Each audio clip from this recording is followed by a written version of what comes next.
Eto na nga mga chong, marami tayong basketball updates. Barangay Ginebra, bakit nagdedelikado sa paparating na Game 7 semis? Jamie Malonzo nanghihinayang ngayong hindi nakakapaglaro sa semifinals. Ito nga si Jamie Malonzo mga chong ay present sa nakalipas na Game 6 semis para suportahan ang kanyang kupunan na Barangay Ginebra. Yan nga ang kauna-unahang pagkakataon na nagpakita in public itong si Malonzo matapos siyang tamaan ng injury kontra Northport Batampier sa elimination round. Kahit nga may brace pa sa binte, itong si Jamie Malonzo ay hindi nga yan naging hadlang para suportahan ang kanyang koponan. Pero sa kasamaang palad ay hindi nga nakuha ng Barangay Ginebra ang panalo at magkakaroon pa ng Game 7 sa San Jose, Batangas. At ayon nga sa naging latest interview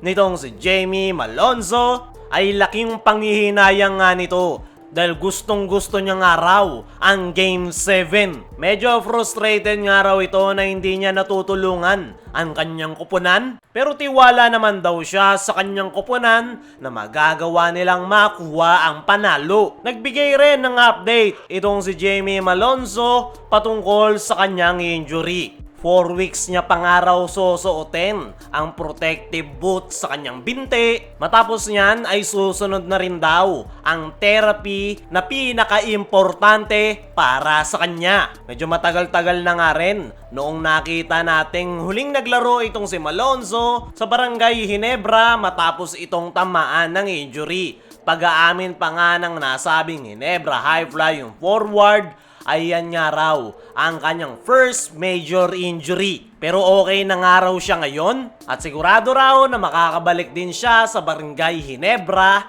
pero hindi niya nga daw yan minamadali sa ngayon. May mga mamimiss lang daw siyang laro next conference, pero makakapaglaro daw siya sa kanyang koponan. Para sa akin mga chong ay itong si Jamie Malonzo ang pinakamalaki sana ang magiging impact sa Barangay Ginebra ngayong semifinals kontra Meralco Bolts. Hirap na hirap nga ang Barangay Ginebra, lalong-lalo na kapag maganda ang inilalaro nitong si Alain Maliksi. Si Malonzo nga sana ang pwedeng pumigil sa Meralco forward dahil kayang-kaya itong sabayan ni Malonzo, merong height at athleticism. Kayang-kaya niyang ma-check si Maliksi. At yan nga yung biggest what if ngayon ng Barangay Ginebra. Sakaling nakapaglalaro itong si Jamie Malonzo ay hindi nila problema si Maliksi at possible na hindi pa umabot ng Game 7. Gustong-gusto ngang tulungan ni Jamie Malonzo ang kanyang koponan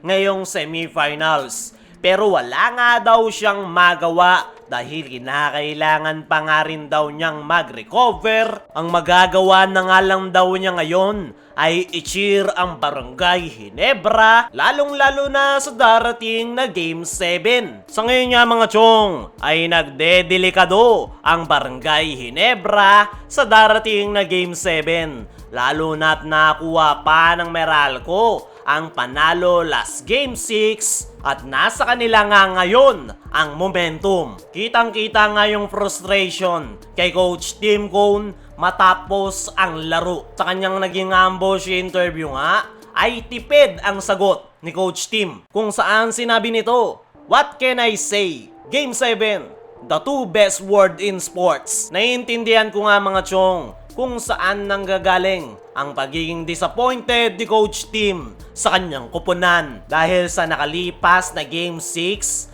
ay napakarami na naman nilang turnovers. Simula pa lang ng laro ay sunod-sunod na turnovers na ang kanilang naitala. Doon nga nag-build up yung momentum ng Meralco Bolts at nasustain nila ang kanilang kalamangan hanggang dulo. Nakapagtala nga ng 16 turnovers ang Barangay Ginebra. At yan nga yung nagpapasakit sa ulo ngayon ni Coach Tim Cone dahil hanggang sa ngayon ay hirap sila na solusyonan ang kanilang napakaraming turnovers per game. At yan nga palagi ang nagiging dahilan ng kanilang pagkakatalo. At kung magpapatuloy nga ang kanilang napakaraming turnovers, lalong-lalo na sa darating na Game 7, ay may paglalagyan ang Barangay Ginebra. Pero paano nga ba natin nasabi na alanganin ng Ginebra sa darating na Game 7? Gaya nga ng sabi natin kanina,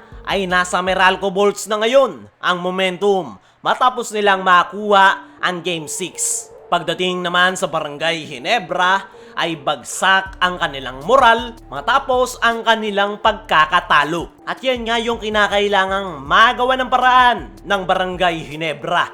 Kailangan nga nila ngayon ng motivation para magising yung kanilang mga players. At dyan nga kinakailangan itong si Boss Al Francis Chua, dahil kung matatandaan nyo, nagising nga itong si Scotty Thompson matapos itong kausapin ni Boss Al. At mukhang hindi lang si Scotty ang kinakailangan itong kausapin, kundi ang buong Barangay Ginebra players. Lalo na't napaka-importante ng paparating na Game 7 semifinals, dahil nakataya na nga dyan ang last ticket papasok ng PBA Finals. Sa ngayon ay aminin natin mga chong, may tulog talaga ang Barangay Ginebra sa Game 7. Lalo na kung ganun pa rin yung performance na kanilang ipapakita. Pero kilala natin si Coach Tim. Palagi nga itong may adjustment na ginagawa. At ito na nga ang tamang panahon para ilabas ang lahat ng kanyang itinatago, dahil winners take all nga ang paparating na Game 7.